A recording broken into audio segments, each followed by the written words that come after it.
Everyone standing. Everyone standing.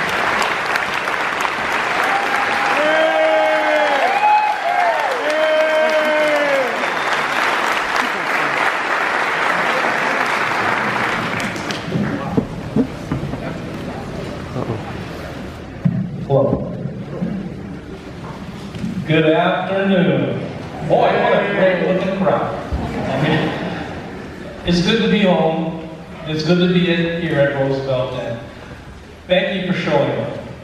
I feel very, very privileged and humbled to be named with our fellow honorees present.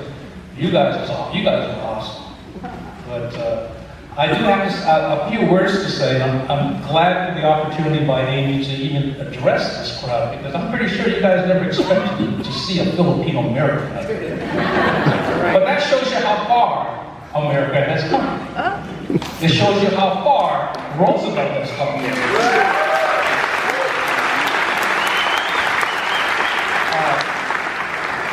I am a product of many, many people who took to the streets in the 60s, those years of civil unrest.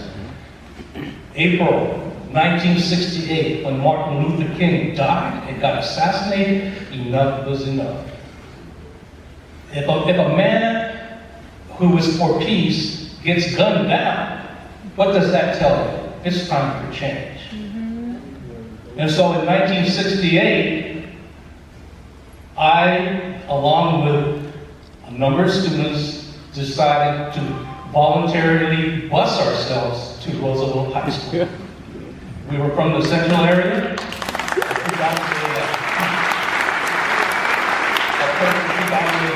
black area of Seattle, and I had a great friend that at this time I would ask for a moment of silence, and it's James Arthur Davis.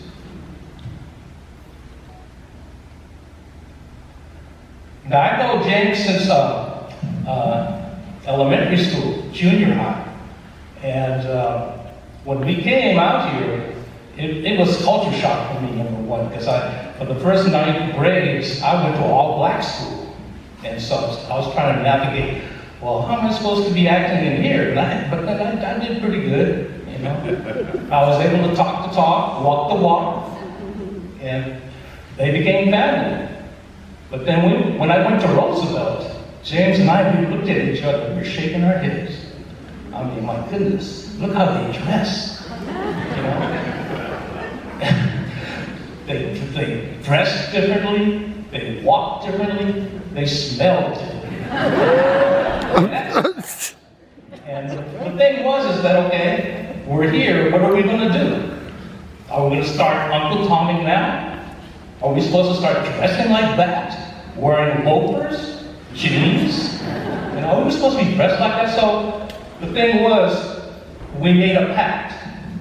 We made a pact to become the solution and not the problem. And to be the solution, that means we need to be the best we can be. And Roosevelt has high standards. So I had to bring my A game every day, on and off the classroom. And because of this, you have to understand that there were a lot of, I would say, activists. I'm a product of the voluntary busing program. The people that thought of that idea, that's drastic. This is a radical change. Okay, we're going to start busing people. Not only that, affirmative action. Imagine all those activists dreaming, giving opportunities to change the face of America. And finally, when I went to the University of Washington, I became a product of the Educational Opportunity Program. Because in 1970, if you guys didn't know, at the University of Washington, 30,000 students, there was only 73 blacks. 73. No black faculty, no people of color anywhere. And so there was a student demonstration. All 10 black students demanded change. 10. But we were very, very fortunate that you had Charles Oligarch, who said, okay, we'll meet your demands. We're going to start recruiting people of color. And I was one of them. And another person that I think you should know is Governor Dan Evans.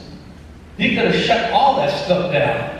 But he's a proponent of social justice. So thank you, Dan, for letting us do that.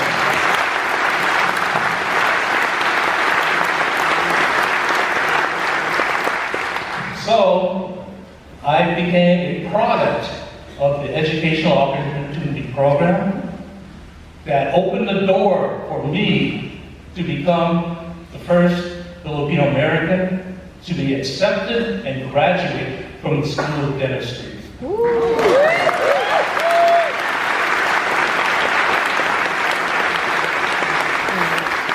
Also, the thing was is that before I started my dental practice, I needed to see the world.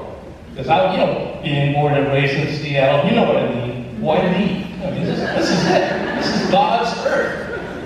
God's country. But I moved to Virginia Beach, Virginia, and I've been there for the past 40 years.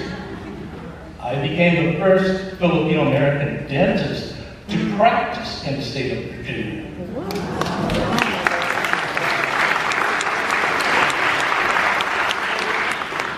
See, back then, those that advocated and created these opportunities, they were wondering, well, who's going to take advantage of these opportunities? And if you did take advantage of opportunities, are you going to graduate? Is that a guarantee? But by far, Roosevelt High School, they turned the perfect C's to me. C for commitment, courage, and conviction. And I thank you, Roosevelt High School.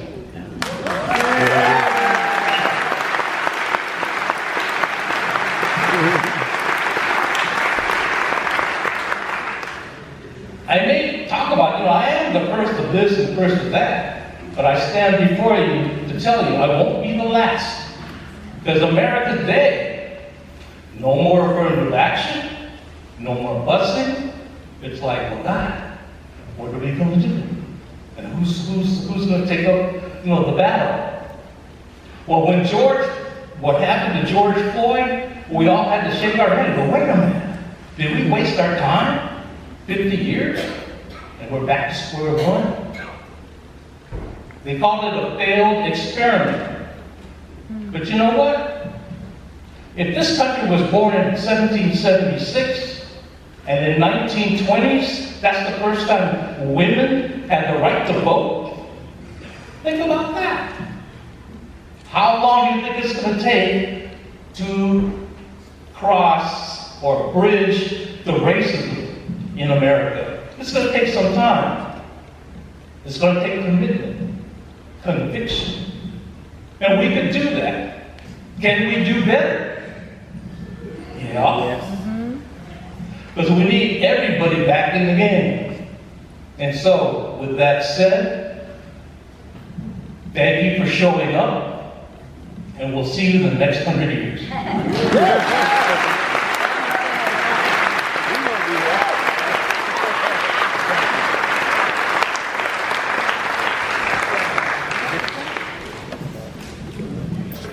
A special thank you to all our speakers today who have inspired me again for the fantastic and wonderful job that I have. And I have the best job. I happen to be the current principal here at Roosevelt High School.